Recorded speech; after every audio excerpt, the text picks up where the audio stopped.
సువార్త ఒకటే యేసు ప్రభు యొక్క పరిచర్య పరిధి. కానీ ఆది సంఘం మొదలుకొని ఈ రోజు వరకు 5 పరిచర్యలను సంఘానికి దేవుడు అప్పగించారు. ఏ పరిచర్యలు అవి? గట్టిగా చెప్పగలరా? కొందరిని సువార్తికులుగాను, కొందరిని కాపరులుగాను, కొందరిని ఉపదేశకులుగాను, కొందరిని ప్రవక్తలుగాను, కొందరిని అపోస్తులుగాను దేవుడు నియమించెను. ఎప్పటి వరకు? సంఘమంతా యేసు ప్రభు సంపూర్ణతకు సమానమైన సంపూర్ణత వరకు చేరు వరకు ఆయన ఈలాగు నియమించెను. దేవునికి స్తోత్రం.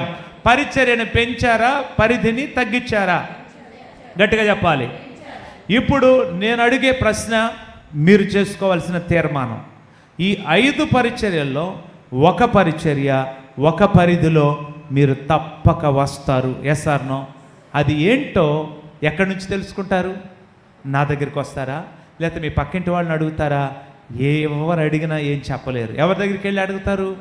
దేవుని దగ్గర. అయ్యా, నాది సువార్త పరిచర్య, నాది ఉపదేశకుని పరిచర్య, నేను వాక్యం నేర్పించే బోధకుని పరిచర్య, లేక నాది కాపరి పరిచర్య, లేదా నన్ను ఒక ప్రవక్తగా నియమిస్తావా, లేదు నన్ను అపోస్తులునిగా చేస్తావా అని ఈ 5 పరిచర్యల్లో ఖచ్చితంగా ఒక పరిచర్య మీరు చేసి తీరాలి. దేవునికి మహిమ కలుగును గాక.